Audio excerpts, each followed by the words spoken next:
창세기 22장 1절과 2절 말씀을 저와 여러분이 한 목소리로 읽겠습니다. 시작. 그 일 후에 하나님이 아브라함을 시험하시려고 그를 부르시되 아브라함아 하시니 그가 이르되 내가 여기 있나이다.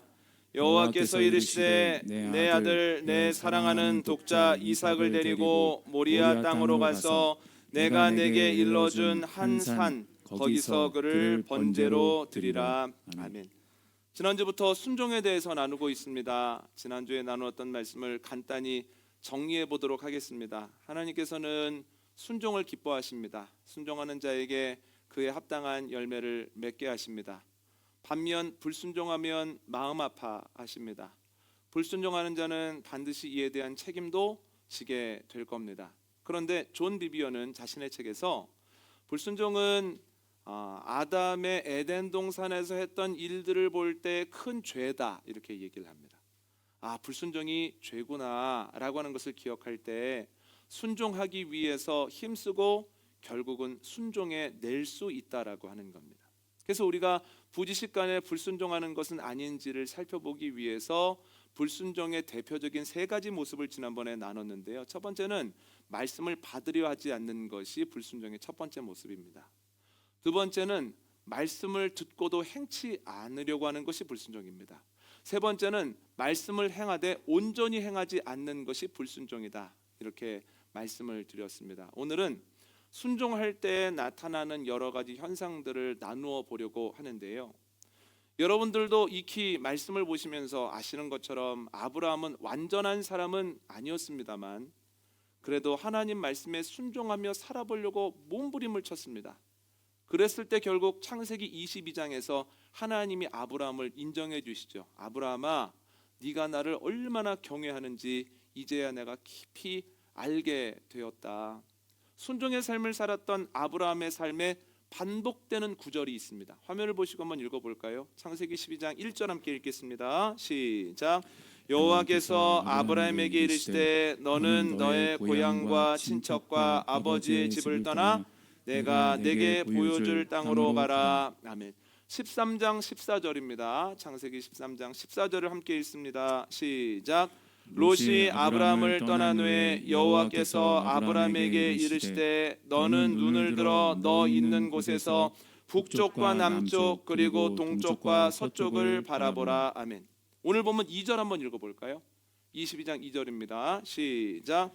여호와께서 이르시되 내 아들 내 사랑하는 독자 이삭을 데리고 모리아 땅으로 가서 내가 내게 일러준 한 산 거기서 그를 번제로 드리라. 아멘.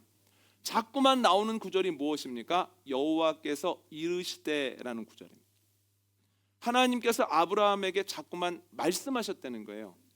아브라함이 하나님의 음성을 듣고 그 음성에 반응하였을 때 순종의 여정이 시작되었다라고 하는 겁니다.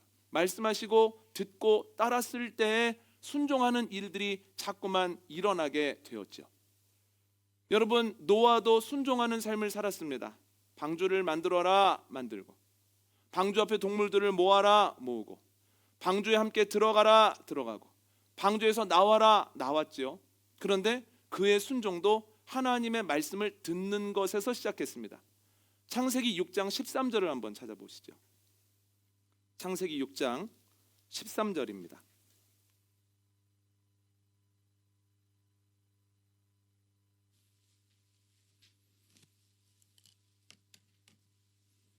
창세기 6장 13절 말씀을 저희가 함께 읽습니다. 시작. 하나님이 노아에게 이르시되 모든 혈육 있는 자의 포악함이 땅에 가득하므로 그 끝날이 내 앞에 이르렀으니 내가 그들을 땅과 함께 멸하리라. 아멘. 하나님이 이르시되라는 말로 그가 노아의 방주를 짓는 사건이 시작되죠. 그러니까 노아의 순종도 하나님의 음성으로부터 시작이 되었습니다. 하나님의 음성이 있고 그에 따라 순종의 삶이 시작된 것은 아브라함과 노아뿐만이 아니라는 거예요. 하나님이 떨기나무를 통해서 모세를 부르시죠. 모세야, 내가 너를 통해서 이스라엘 사람들을 출애굽시킬 거야. 가나안 땅까지 인도할 거야. 그러니까 너는 애굽에 가서 바로를 만나라. 어린 사무엘에게는 이렇게 말씀하시죠. 사무엘아, 이제는 내가 엘리 제사장의 가문과 이스라엘의 죄에 대한 책임을 물을 거야. 네가 가서 그 사실을 전해라. 신앙의 선배들에게 하나님이 말씀하시고 신앙의 선배들이 듣고 이에 대한 적절한 반응을 했을 때 순종이, 삶의 변화가, 역사적인 일들이 일어나기 시작했다라고 하는 겁니다. 그러므로 주님의 음성을 듣는 것이 무엇보다 중요하다는 거예요. 반대로 주님의 음성을 듣지 못하면 안타까운 일들이 일어납니다. 90년대 중반에 군 입대를 했습니다. 훈련소에서 훈련을 받다가 정경으로 차출이 됐습니다. 그래서 6주간의 훈련을 마치고 정경으로 근무하기 위한 가장 기본적인 교육을 3주 동안 받고 자대 배치를 받았는데 서울 중심에 있는 경찰서에서 근무를 하게 되었습니다. 첫 근무를 나갔을 때가 주일 이른 아침이었습니다. 아주 오래된 일이지만 기억이 나는 것은 그 서울 중심에 있는 경찰서 바로 옆에 이름만 대면 누구나 알 수 있는 유서 깊은 교회가 있거든요. 그런데 첫 근무를 쓰러 갔는데 이른 아침에 그 교회 교인들이 예배를 드리러 가는 거예요. 나도 예배하고 싶다. 언제 제대해서 예배를 드리려나. 그 마음이 너무 간절했기 때문에 오래되었음에도 불구하고 그때가 생각이 납니다. 보통 2명이 근무를 쓰러 가는데 신병이 들어가서 일주일 근무할 때에는 신병은 뭘 하기보다는 근무하는 걸 보면서 익히라고 고참 2명과 제가 첫 근무를 나갔거든요. 그런데 고참이 저에게 이것저것 물어봅니다. 그런데 처음이라 떨려서 그랬는지 아니면 교회 가고 싶다는 생각이 강해서 그랬는지는 모르겠지만 대답을 잘 못하는 거예요. 제가 긴장했다고 하는 것을 보고 그 위에 고참이 아래 고참에게 돈을 주면서 말합니다. 가서 바나나 우유 좀 사와. 그 돈을 받아든 조금 낮은 고참이 길 건너로 뛰어갑니다. 길 건너 저 멀리에 작은 가게가 있었거든요. 그 고참이 바나나 우유를 사러 가고 이런저런 이야기를 물어보는 거예요. 뭐 하다 왔냐? 대학생이었습니다. 그러면 어디 대학에 다니다 왔냐? 예, 감신대를 다니다 왔습니다. 거기서 뭘 공부하냐? 왜 가려고 그랬냐? 생각해보면 그 고참이 참 괜찮은 사람이에요. 긴장할까 봐 계속 이렇게 저렇게 마음을 풀어주는 거죠. 그런데 5분 지나고 10분 지나도 간 고참이 안 오는 거예요. 15분 지났을 때에 그 고참이 불안해하기 시작했습니다. 왜냐하면 짧은 거리지만 외출증을 받지 않고 나가는 건 불법이거든요. 만약에 사복을 입고 있는 규율대한테 잡히게 되어지면 심부름을 갔던 사람은 물론이고 심부름을 보낸 사람도 군기교육대와 비슷한 규율대를 2주 동안 다녀와야 됩니다. 그러니까 무서울 수밖에 없죠. 나갔다가 잡힌 거 아니야? 막 불안해하고 20분 지나 25분 되니까 대화는 끊기고 그 고참의 얼굴이 울그락불그락해집니다. 30분 정도 됐을 때 바나나 우유를 사러 갔던 고참이 헐레벌떡 뛰어오는 거예요. 그런데 분명히 저 앞으로 길 건너 갔거든요. 근데 올 때는 저 왼쪽에서 달려오는 거예요. 보냈던 고참이 안도감 반 그리고 분노 반을 실어서 물어봅니다. 왜 이제 와? 그랬더니 심부름을 갔던 고참이 이렇게 대답합니다. 건너편 가게에 갔더니 바나나가 없습니다. 그래서 더 멀리 있는 슈퍼에 갔는데 거기도 없어서 시장에 다녀왔습니다. 그런데 일요일 아침이라 문이 안 열어서 그냥 왔습니다. 그랬더니 고참이 내가 언제 바나나 사오라 그랬어? 바나나 우유 사오라 그랬지. 그랬더니 그 얘기를 듣고 바나나 우유 말입니까? 이렇게 대답을 하는 거예요. 그 이야기를 듣는데 웃음이 터지려고 하는 겁니다. 저도 분명히 들었거든요. 바나나 우유 사와 해서 우유 사러 갔거든요. 그런데 지금까지 바나나를 사러 돌아다닌 거예요. 그때부터 저는 내적으로 굉장한 전쟁을 했습니다. 웃음이 나오려고 해서 승원아 웃으면 안 돼. 너 첫 근무야. 지금 웃으면 군 생활이 어려워질 수 있어. 웃으면 안 돼. 계속해도 이 웃음이 멈추지를 않는 겁니다. 여러분 보낸 이의 명령에 따라 열심히 30분 동안 달려다녔거든요. 그런데 왜 보낸 이에게 칭찬을 못 받았을까요? 보낸 이의 음성을 잘 듣지 않았기 때문입니다. 잘 듣지 않았을 때 나름 열심히 했지만 그것이 그에게 칭찬거리가 될 수 없었다라고 하는 거예요. 여러분 들음이 없는 열심은 순종이 아니라는 거예요. 그래서 들음이 없는 열심은 보낸 일을 기쁘시게 하지 못합니다. 예수님은 마태복음 7장의 예화를 통해서 마지막 날에 이러한 일들이 꽤 많이 일어날 것이라고 우리에게 말씀해 주십니다. 이렇게 말씀하십니다. 나더러 주여 주여 하는 자마다 다 천국에 들어갈 것이 아니다. 하늘에 계신 아버지의 뜻대로 행한 자라야 천국에 들어갈 것이다. 그날이 되면 많은 사람이 주님, 제가 주님의 이름으로 많은 사역을 했습니다. 귀신을 내쫓았습니다. 권능을 보였습니다. 라고 할 것이지만 나는 그들에게 이렇게 대답할 거다. 내가 너희를 도무지 알지 못한다. 불법을 행하는 자들아, 내게서 물러가라. 라고 하는 거예요. 여러분, 무엇이 문제입니까? 열심이 없었던 것이 문제가 아니라 열심은 있었으나 주님의 뜻을 알지 못했다라고 하는 것이 문제입니다.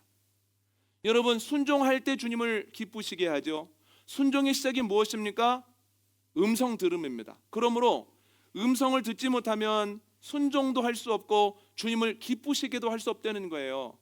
우리가 무엇에 힘써야 되겠습니까? 주님의 뜻이 뭘까? 주님이 나에게 뭐라고 말씀하실까에 대한 것들을 가장 중요하게 생각하고 귀를 기울여야 된다는 거예요. 예수님도 누가복음 10장에서 가장 중요한 것은 듣는 거다 이렇게 말씀하셨습니다. 한번 찾아볼까요? 누가복음 10장 38절로 42절입니다.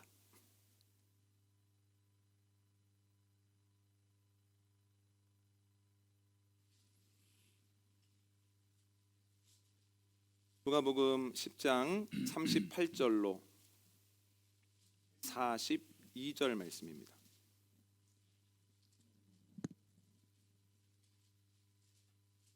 누가복음 10장 38절로 42절 함께 읽습니다. 시작.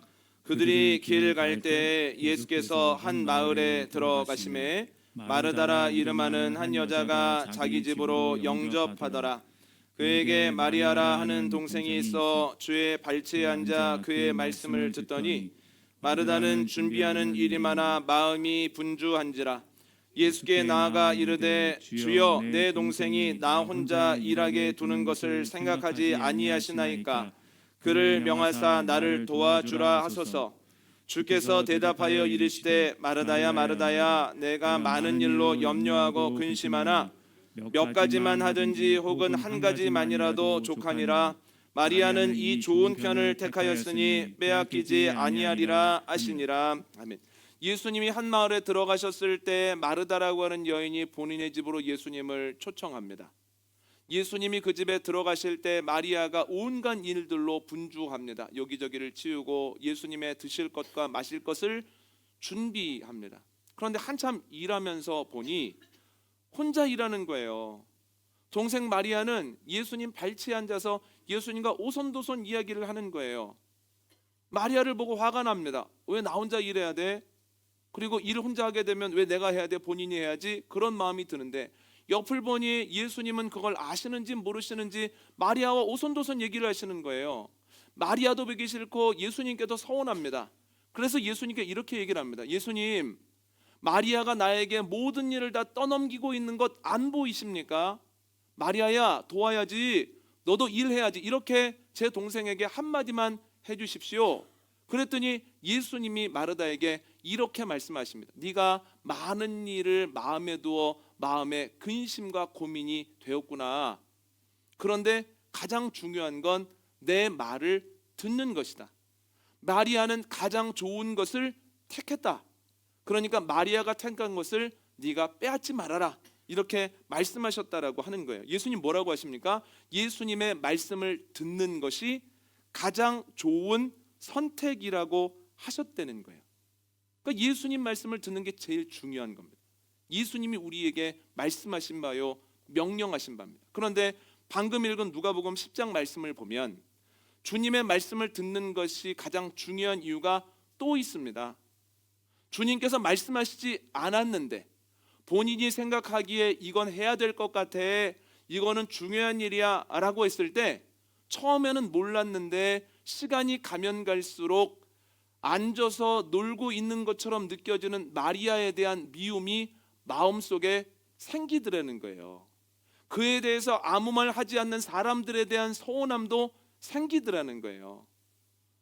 그러니까 음성과 무관하게 내가 보기에 해야 되는 일을 하게 되다가 지치게도 되고 사람에게 미움도 생기고 서운함도 생기고 나중에는 일과 예수님이 바뀌게 되어주는 주객이 전도되어지는 현상도 경험하게 된다라고 하는 거죠. 여러분, 그런데 마리아를 보십시오. 예수님의 말씀을 먼저 듣습니다. 예수님의 말씀을 듣다 보면 주님의 뜻도 알게 되고 주님을 사랑하게 됩니다. 주님의 뜻을 알고 주님을 사랑하게 되면 누가 하지 말라고 해도 자연스럽게 주님을 위한 일들을 찾아서 하게 된다라는 거예요. 그럼 여러분, 무엇이 먼저입니까? 일이 먼저입니까? 음성을 듣는 것이 먼저입니까? 주님 곁에 앉아 주님의 음성을 듣는 것이 훨씬 더 우선이고 중요한 선택이라는 거예요. 코로나를 만나보니 예전에 당연하다고 생각했던 것들이 큰 선물이었구나라고 하는 것을 깨닫게 됩니다. 그 중에 하나가 예배를 마치고 함께하는 공동 식사입니다. 11시 예배 후에 함께 식사를 하고 나면 참 행복합니다. 식사하면서 이런저런 이야기를 나눌 수 있어서 행복하고, 또 매주 우리의 기도를 넘어서는 음식을 마주 대하는 것도 행복하죠. 역시 맛있네, 이번 주도 맛있네, 다들 그러시죠. 그리고 전혀 생각하지 못했던 메뉴를 가지고 우리를 놀랍게 만드는 집사님도 계시죠. 여러 가지 일들이 다 행복합니다.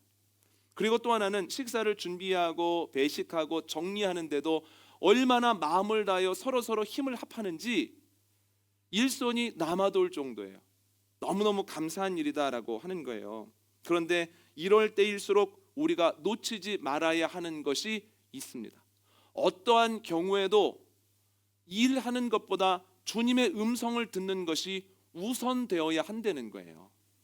주님의 음성을 들으면 나도 모르는 사이에 주님을 위해, 주님의 몸된 교회를 위해 봉사하고 사역하고 싶다는 마음이 불일듯 일게 된다는 거예요.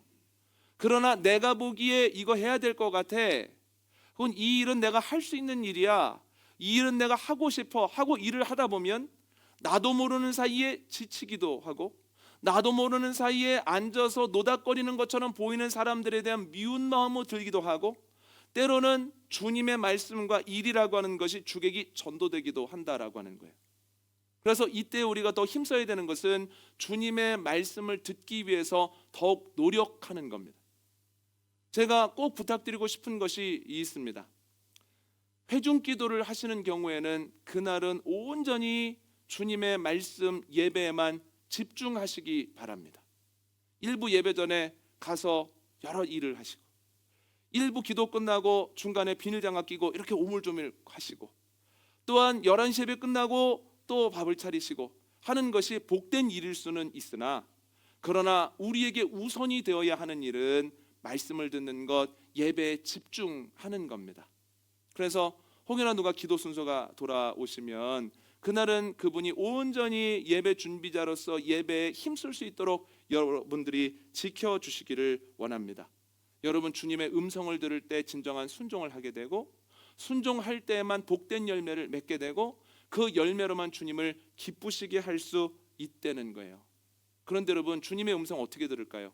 디모데후서 한번 찾아볼까요? 디모데후서 3장 15절로 17절입니다. 디모데후서 3장 15절로 17절입니다. 신약성경 345면 즈음에 디모데후서 3장 15절로 17절이 있습니다. 함께 읽습니다. 시작. 또 어려서부터 성경을 알았나니 성경은 능히 너로 하여금 그리스도 예수 안에 있는 믿음으로 말미암아 구원에 이르는 지혜가 있게 하느니라. 모든 성경은 하나님의 감동으로 된 것으로 교훈과 책망과 바르게 함과 의로 교육하기에 유익하니, 이는 하나님의 사람으로 온전하게 하며 모든 선한 일을 행할 능력을 갖추게 하려 함이라. 아멘. 가장 하나님의 음성을 듣는 가장 보편적이고 강력한 방법은 성경 말씀을 통해서 듣는 겁니다. 모든 성경은 하나님의 감동으로 된 것으로 주님의 마음과 주님의 뜻을 담고 있기 때문입니다. 그런데 문제는 성경 말씀을 읽고 그 말씀을 이해하고 그 이해한 것을 마음에 담는 것이 생각보다는 쉽지 않다는 거예요. 교회를 1년, 2년 다니고 직분을 받게 되어도 주님의 말씀이 어렵게 느껴질 때가 많다라고 하는 거예요. 그래서 말씀을 통해 주님의 음성을 듣기 위해서는 적어도 두 가지가 필요한데, 첫 번째는 의지가 필요합니다. 내가 성경 말씀을 통해서 하나님의 음성을 들을 거야. 성경 말씀을 통해서 하나님의 음성을 들어야만 내가 이 문제를 이길 수 있어. 내가 성경 말씀을 통해서 하나님의 은혜로 충만해져야만 내가 빛과 소금의 역할을 감당할 수 있어 라고 하는 그 의지를 가지고 있어야 되고, 두 번째는 주님의 말씀을 잘 알아듣기 위한 내 상황과 수준에 따른 지혜가 필요하다라고 하는 거예요. 그래서 오늘은 가장 쉽게 성경 말씀을 통해서 주님의 음성을 듣는 방법은 뭔가 간단히 네 가지를 한번 나눠보려고 하는데, 첫 번째는 뭐냐면 말씀의 자리로 가야 한다는 거예요. 여러분, 사도행전 2장을 보면 성령의 충만함을 받은 사람들이 날마다 마음을 같이하여 성전에 모이기를 힘씁니다. 날마다 성전에 모이기를 힘썼을 때 나타나는 현상은 공동체의 은혜가 가득하더라는 거예요. 모이면 행복하더라는 거예요. 모이면 근심이 사라지더라는 거예요. 그런데 그러한 은혜만 있는 줄 알았는데 스데반의 순교로 인하여 시작된 박해를 통해서 예루살렘 교회에 있는 사람들이 각지로 다 흩어지거든요. 그런데 각지로 흩어진 사람들의 모습을 보니 하나님께서 하시는 음성을 듣고 그 음성에 순종하는 가운데에서 예수 그리스도라고 하는 복음을 전합니다. 이것을 통해서 알 수 있는 건 뭐냐면, 교회에 자꾸만 모이는 사람들은 아하, 인간의 말만 있는 것이 아니라 더 강력한 하나님의 음성이 있는 거구나, 하나님의 음성은 이렇게 듣는 거구나, 하나님의 음성을 따라 살아가면 틀림없는 거구나 라고 하는 경험을 한 번, 두 번 하는 가운데에서 하나님의 음성과 익숙해진다는 거예요. 그럼 우리가 뭘 해야 되겠습니까? 자꾸만 예배의 자리로, 기도의 자리로, 말씀의 자리로 가려고 힘써야 한다라고 하는 거죠. 여러분, 그래서 주님께서는 히브리서 4장 15절 말씀을 통해서 이렇게 말씀하셨습니다. 모이기를 패하는 자들과 같이 하지 말고 모이기를 힘쓰라. 마지막 때가 가까이 오면 올수록 그리하라. 여러분, 주님께서 우리에게 분명히 말씀하셨습니다. 모이기에 힘쓰라고. 모이기에 힘쓰면 주님의 음성이 있다는 것과 주님의 음성을 따라 살아가면 틀림없다라고 하는 것을 주님이 알게 하시고 경험케 하신다는 거예요. 주일 예배로, 새벽 예배로, 또한 금요일에 재개되어지는 금요 기도회로, 그리고 이제 개설되어질 여러 성경 공부로 모이기에 힘쓰는 저와 여러분 되시기를 원합니다. 두 번째로 사용하는 방법은 선포되는 말씀을 들어야 한다는 거예요.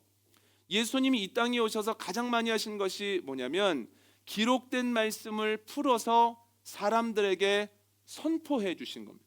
그냥 사람들에게 너 회당에 가서 이사야 말씀 봐라, 이 말씀이 너의 삶의 해답이 될 거야 라고 말씀하시지 않고 예수님이 그 말씀을 풀어서 설명해 주시죠. 그랬을 때 사람들이 놀라죠.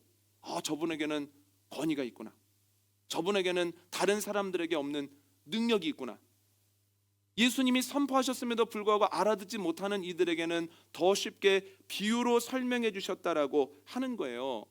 왜 기록된 말씀이 있는데 예수님이 그 기록된 말씀을 선포된 말씀으로 바꾸어서 주셨을까요? 선포되는 말씀이 기록된 말씀을 읽는 것에 비해서 접근성이나 이해력 측면에 있어서 훨씬 용이하기 때문이에요. 말씀을 읽는 것이 어려운 이들도 선포되는 말씀은 들을 수 있습니다. 마음을 먹고 앉아서 한 장을 읽기 힘든 분들도 선포되는 말씀은 15분, 20분, 30분 이상도 들을 수 있다는 거예요. 접근성으로도 이해도로도 훨씬 더 용이하기 때문에 주님께서 기록된 말씀을 선포된 말씀으로 바꾸어 주셨죠. 신앙의 선배들은 이 전통을 그대로 따랐습니다. 대표적인 이가 바울입니다. 여러분 아시는 것처럼 바울이 얼마나 글 쓰는데 달란트가 큽니까? 그럼에도 불구하고 그냥 편지를 쓰고 이 편지를 보고 니네 연구해봐 라고 하지 아니하고 편지도 쓰지만 힘 닿는 데까지 가서 말씀을 선포했다는 거예요. 왜 그렇습니까? 방금 말씀드린 대로 선포된 말씀이 기록된 말씀을 읽는 것보다 접근성과 이해도에서 훨씬 용이하기 때문이에요. 여러분, 예배마다 저희는 선포된 말씀이 있습니다. 기록된 말씀이 어려울지라도 선포된 말씀에 귀를 계속해서 기울이다 보면 알지 못하던 것들을 알게 되고 잡지 못하던 말씀의 맥을 잡을 수 있다는 거예요. 어렵다 생각하지 마시고, 그래, 오늘도 선포된 말씀을 통해서 주님의 마음을 알아보자, 주님의 뜻을 깨달아보자, 이 마음을 가지고 예배에 집중하는 저와 여러분 되시기를 원합니다.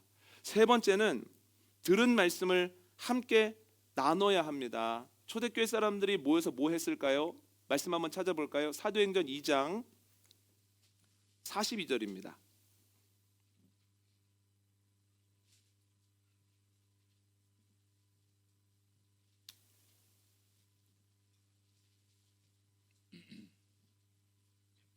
사도행전 2장 42절 말씀을 저희가 한 목소리로 함께 읽겠습니다. 시작.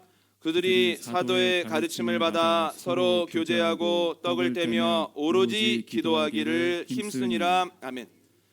그들은 모여서 떡을 떼며 교제하며 기도했습니다. 떡을 떼며 교제하는 것 다른 모임에서도 있는 일입니다. 그런데 차이가 뭐냐면 그 앞에 수식하는 어구에 있습니다. 어떤 말이 나와 있습니까? 서로 교제하고 앞에 그들이 사도의 가르침을 받아서 서로 교제했다는 거예요. 이게 무슨 말입니까?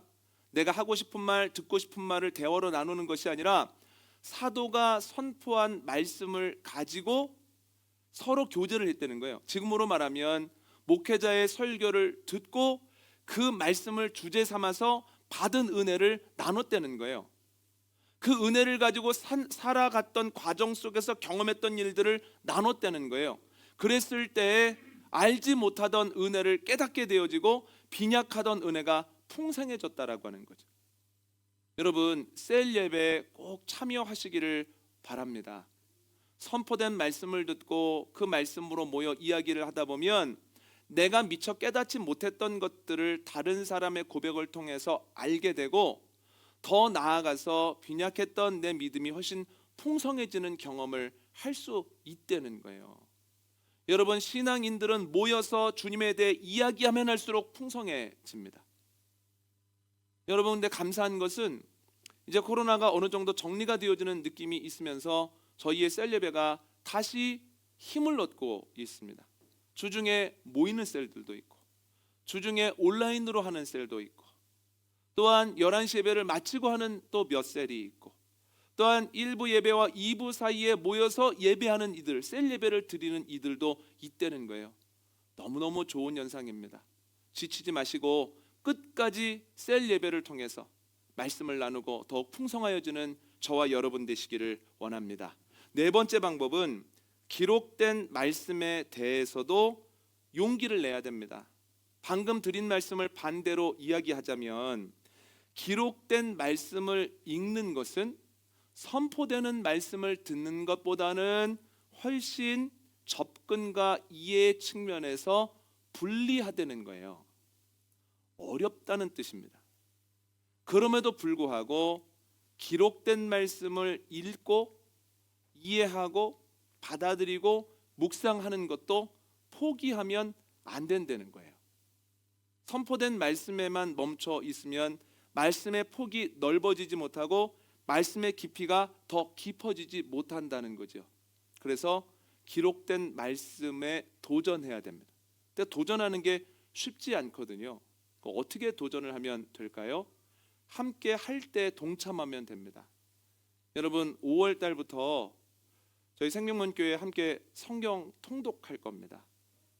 9시 예배 마치고 11시 예배 마치고 어떤 예배에 참석하셔도 못 듣는 분 없이 그 주에 읽어야 하는 분량을 정해드리고 그 주에 읽어야 하는 분량이 어떤 역사적인 맥락에서 나왔는지를 설명하는 과정 가운데에서 더 읽기 용이하도록 함께 시간을 가질 생각입니다.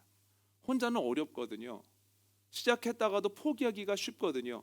그러나 함께하면, 그리고 셀별로 카톡방에 저는 이번 주 다 읽었습니다 이렇게 올리면서 서로 독려하다 보면 나도 모르는 사이에 성경 통독을 하게 돼요. 한 번 통독하면 두 번 통독하는 건 쉽습니다. 그리고 말씀을 읽으면 읽을수록 말씀은 쉬워지고 말씀이 살아 움직인다라고 하는 것을 경험하게 된다는 거예요. 여러분, 참 좋은 때입니다. 코로나로 인해서 여러 가지가 불리해졌다라고 얘기하지만 아니요, 그렇지 않습니다. 코로나로 인하여서 리셋이 되는 느낌입니다. 그래, 다시 처음부터 시작하고 다시 처음부터 용기를 낼 때 하나님의 음성이 무엇인지 명확하게 말씀을 통해서 알고 그 말씀을 따르는 가운데 순종하게 되고 순종하는 이가 맺어야 되는 열매를 맺음으로 주님께 칭찬을 받고 주님을 기쁘시게 하는 저와 여러분 되시기를 원합니다. 오늘 말씀 정리합니다. 하나님의 음성은 순종의 시작입니다. 신앙의 선배들이 주님의 부르심을 듣고 응답하였을 때 순종이 삶의 변화가, 새로운 역사가 시작되었다라고 하는 거예요. 반면 주님의 음성을 듣지 않고 소견에 옳은 대로 행하면 주님께 칭찬을 받지 못할 뿐 아니라 더 나아가 주님께 책망을 받는다는 거예요. 그래서 예수님은 가장 좋은 선택이 음성을 듣는 것이라고 말씀하십니다. 음성을 듣는 가장 건강하고 강력한 방법은 성경을 통해서 주님의 음성을 듣는 겁니다. 근데 성경을 통해서 주님의 음성을 듣는 거 쉽지 않습니다. 그래서 의지와 지혜가 필요합니다. 지혜를 가지고 내 상황과 내 수준에 따라 말씀을 받아들여야 되는데요. 네 가지로 나눠봤습니다. 첫 번째는 말씀 공동체에 자꾸만 가는 겁니다. 말씀 공동체에 가면 은혜로 채워질 뿐만 아니라 주님 말씀하시는구나, 주님 말씀하시는 대로 행하면 틀림없구나 라고 하는 것을 경험하게 되죠. 두 번째는 선포된 말씀을 들어야 됩니다. 선포된 말씀은 기록된 말씀을 읽는 것보다 접근성과 이해도에서 훨씬 용이하다는 거예요. 세 번째는 선포된 말씀을 들은 이후에는 소그룹으로 모여서 함께 그 은혜를 나눠야 된다는 거예요. 그때 알지 못하는 것을 알게 되고 빈약했던 것들이 풍성해집니다. 네 번째는 기록된 말씀에도 도전을 해야 됩니다. 함께 도전하면 완주할 수 있다는 거예요. 여러분, 주님의 음성 듣고 주님의 뜻대로 순종하고 복된 열매를 맺어 주님을 기쁘시게 하는 복된 일주일 되시기를 원합니다.